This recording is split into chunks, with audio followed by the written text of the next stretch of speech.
Hello! Bienvenue sur ma chaîne. Pour cette vidéo, comme vous pouvez le voir dans le titre, il s'agit du bilan du challenge Cold Winter. Pour ceux qui ne connaîtraient pas le challenge Cold Winter, je vous renvoie dans ma barre d'infos puisque je vous aurai mis le lien de ma première vidéo où je vous explique tout ça. Ici, en tout cas, je vais vous faire le bilan des 4 livres que j'ai choisis pour ce challenge. J'ai donc lu Le Petit Prince d'Antoine de Saint-Exupéry, édition Folio Junior. Donc comment vous dire que cette lecture est vraiment très sympathique. En 2 heures, c'était fait. Donc je l'ai bien sûr lu au collège, donc il y a maintenant quelques années. Mais comme on me l'a souvent dit, il faut le relire une fois adulte pour le comprendre différemment. Et effectivement, je ne pense pas qu'à l'époque j'avais compris tous les sous-entendus qu'il peut y avoir. C'est vraiment une belle petite lecture et effectivement je suis très contente de l'avoir relu puisque ce n'était pas du tout ça dont je me souvenais à l'époque. Je ne vais pas vous expliquer l'histoire, je pense que tout le monde connaît Le Petit Prince. En tout cas, si vous ne l'avez pas encore relu une fois adulte, allez-y parce que c'est vraiment très sympa à lire. Le deuxième livre que j'ai à vous présenter, il s'agit des Contes de Biddle le Barde par J.K. Rowling, toujours édition Folio Junior.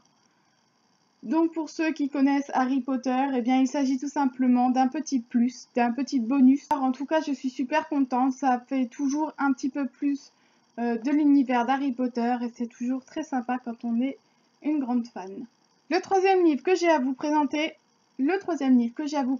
il s'agit de Et soudain tout change de Gilles Le Gardinier, édition Pocket. Donc c'est une édition limitée de Noël. Pour l'histoire, alors il s'agit d'une bande de potes du lycée qui sont en terminale et qui vont vivre quelques expériences assez compliquées. Et donc ils vont passer par le meilleur comme par le pire et surtout ils vont rester soudés dans ces épreuves et c'est vraiment ce qui donne un petit plus à cette histoire. Donc j'avais déjà lu un premier roman comme j'avais pu vous le dire dans une vidéo précédente.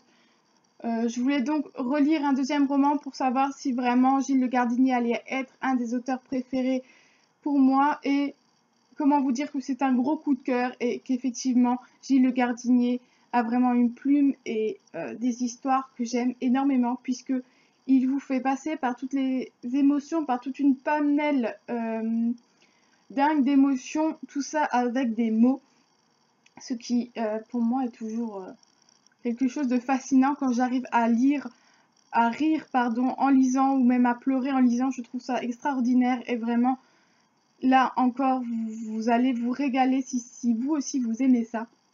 Et le dernier livre que j'ai à vous présenter, il s'agit de Je ne sais plus pourquoi je t'aime de Gabrielle Zevin, je ne sais pas comment ça se prononce, édition Albin Michel. Cette lecture est vraiment une déception pour moi, ça a été très long à lire. Je n'avais vraiment pas envie, il n'y avait rien qui me donnait envie.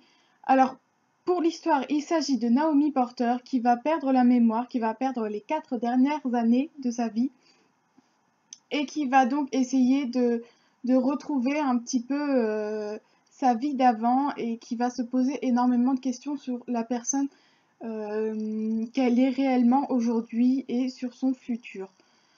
Alors, l'histoire aurait pu être une bonne histoire, seulement le personnage principal, qui est donc cette jeune fille Naomi Porter, et quelques-uns des seconds rôles sont vraiment mais d'une niaiserie pas possible. Vraiment, ils m'ont énervée. Ils sont...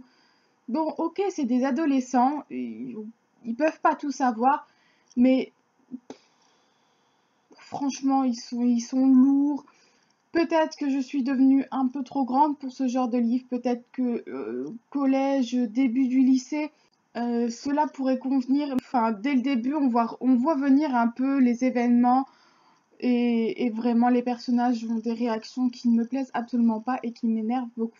C'est tout pour cette vidéo, j'espère que ce bilan vous a intéressé, que ça vous a plu. N'hésitez pas à me dire si vous aussi vous avez participé au challenge Cold Winter et quel livre vous avez pu lire. Si vous avez lu les livres que j'ai lus, dites-moi ce que vous en avez pensé, autant pour ceux que j'ai aimés que pour ceux où j'ai été déçue. N'hésitez pas à me dire ce que vous en pensez.